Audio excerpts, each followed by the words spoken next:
I often hear people say, what helmet do the Anglo-Saxons and the Normans wear? And do they wear the same type of helmet? Well, we certainly know from archaeological evidence there are a number of Anglo-Saxon helmets. But the most common one we would often find is the Spangam helm, which you can see a copy of here. Now, this is one of my favourite Spangam helms to wear. It is a helmet which has just a central piece for the nose guard, and sometimes they will have fancy eyebrows, and very, very occasionally you may find them with cheek plates, but cheek plates tended to go out of fashion later in probably the 8th to 9th century. Although I do love a helmet with cheek plates because it does feel like you've got some extra protection.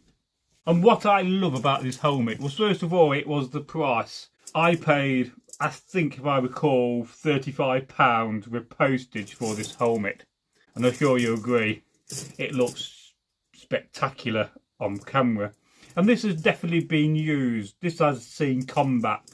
For instance, there's a line here which is indentation, and that is from a sword or a knife or an axe. So all along this helmet I can see damage of knives and spears and axes. So this is definitely being used in historical reenactment. Now, when I brought this helmet, I actually brought it with another helmet which so far has never really appeared on the channel. It is a helmet that needs a little bit of work and is a project for the future to record. But for now, let's talk about this helmet and why I love it. I love it first of all because it fits on my head. It's so important that when you buy a helmet, you buy a helmet that fits right. You don't want it too loose and you don't want it too tight. Ideally, you should be able to get some fingers up the side of your head, in between the helmet and your head. That's a good indication that it fits right. But of course, it's always better to have a larger helmet than a smaller helmet, because a smaller helmet, well, you'll never get it on your head if it don't fit. Whereas a larger helmet, at least you could wear a wooden hat or a coif, or have it some kind of mechanism inside of leatherwork to make the helmet a bit more comfy. Now, in this instance, there is nothing in this helmet at all as a pair in. Absolutely bare. It has a very rudimental strap made from a leather cord, which has just been corded through one of the chainmail links. Again, that probably would have been a common practice if you don't have the coin and the time to actually rivet a strap, a chin strap, to the helmet and have a buckle. Of course, you don't need a buckle. There is a method you could use where you tie your chin strap going through 2 loops and you loop it back through, and that'll keep it tight. But I do love this one fundamental rustic idea for a chin strap, and in fact it's getting a little bit cracking and bare in places, and I don't think it's going to last more than this year of filming, but we'll see. Again, this is going to be a project for another day where I make a chin strap for this helmet, because I think that would be a really cool thing to do.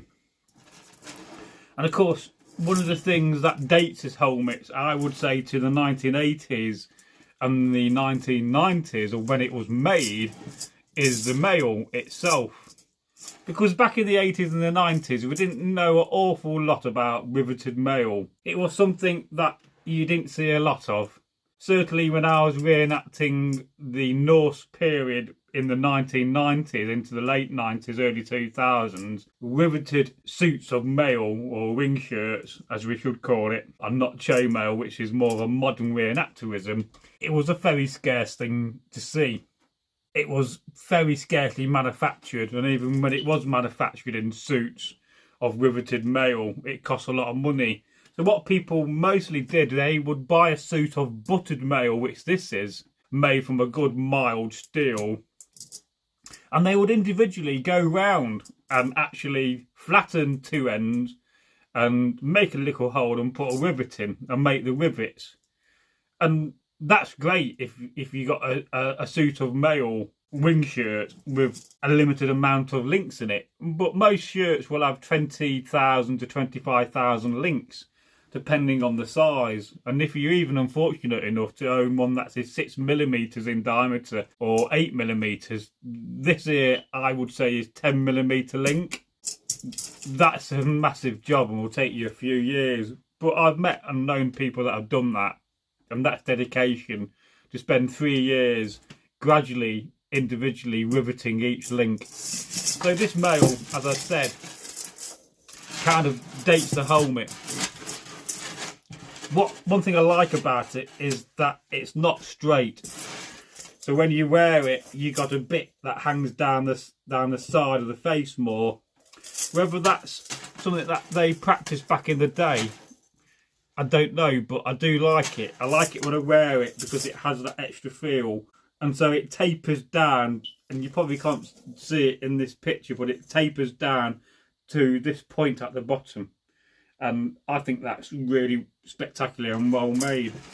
And another thing I love about this helmet is the fact that somebody's taken the time to hammer to make it look like it's been worked on a forge and is handmade. And then they've blackened it and polished it afterwards. In fact, one thing this helmet needs is a little bit of oil. So, as a historical reenactor, we always got some sort of oil lubricant to lube up your kit and to keep it moist, because that fundamentally keeps away the rust. And I think we'll do the same and put a little bit of a coating on the mail and on the inside as well, because it's not just important to look after the outside, it is equally important to look after the inside. And we'll give that a little white round. And I specifically can't say that word though, got an old duster I use for this. I got a couple of old dusters.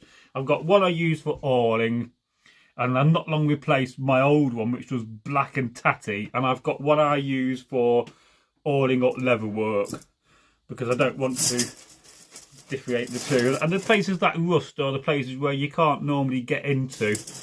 But I sure you agree, once you give this a slight bit of buffing with a bit of oil. I mean, one question which often comes to my mind is, can you own too many Norse and Anglo-Saxon helmets? No, you can't own enough of these. But of course, you can only wear one at a time. So when you do wear one, make sure it fits right, it feels right, and it's a little bit of you. And it's so important to take care and manage your kit. And it's easy when you just own a small number of items. Maybe you got one outfit, one sword, one axe, one shield. But when you own 30 axes, 10 spears, more swords you can count on one hand, and then it does become a bit of a chore to maintain and tidy. And this is a really spectacular helmet. I'm really glad I brought this helmet. It's one of my favourite ones to wear on the camera.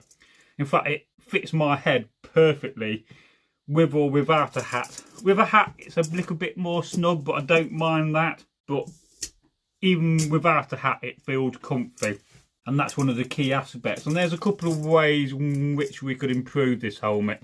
We could go a little bit fancy. We could add a nice brass brow mounting. That would look spectacular. We could decide to go for the cheap plates, but I think in this instance we won't do. We'll leave it as it is.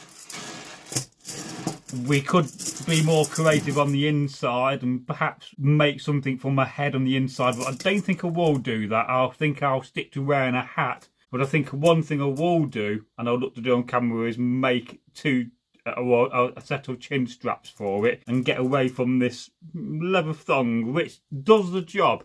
I think it demonstrates that the simplistic bit of leather can do the job, and it does fit perfectly under my chin and feels good. But at some point it's going to give way. I'm going to have to replace it. So that is another option. And another option is to maybe think about riveting the mail and go around individually, flatten a little section, draw a hole for a rivet, make some rivets and rivet this by hand and perhaps on camera. But that is a massive job. You're talking a few days work, solid work to rivet just that number of links. So I think that is a spectacular helmet for £35. I'm not totally sure what this little segment here is. It's like there's a cutout and there's like a square washer or maybe remains of a bolt head. I don't know. I got a feeling that this could be threaded, but I'm not certain because you can't undo it. But I don't know why they've cut a hole out and then made another piece to put it back in the hole. So whether originally this had a different mounting on top of it, like a brass eyebrows, I don't know. But what are your thoughts on this little rectangular square bit on the eyebrows and the nose piece? Because it's different and it's unusual. And I can't see a reason why you would cut it out. In fact, I don't think it is cut out. When you look at it, it looks cut out, but it's just the marks have been stamped so deep in it, it looks like it's separate. But when you look at these two corners, you can actually see it's still attached. So I've often wondered about that. I think they've just been very heavy-handed on this section, which makes it look like a separate bit. But I love this helmet. I love wearing it on camera, and I just love the finish. I think that is one of the best finishes you will find on a helmet.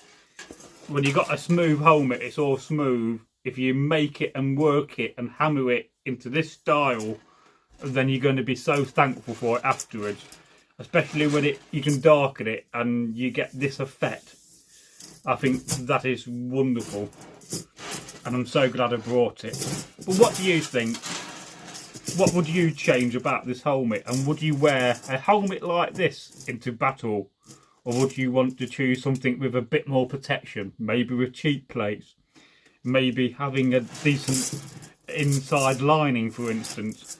I'd love to hear your thoughts. And until we meet again, it is goodbye from me. Until the next video.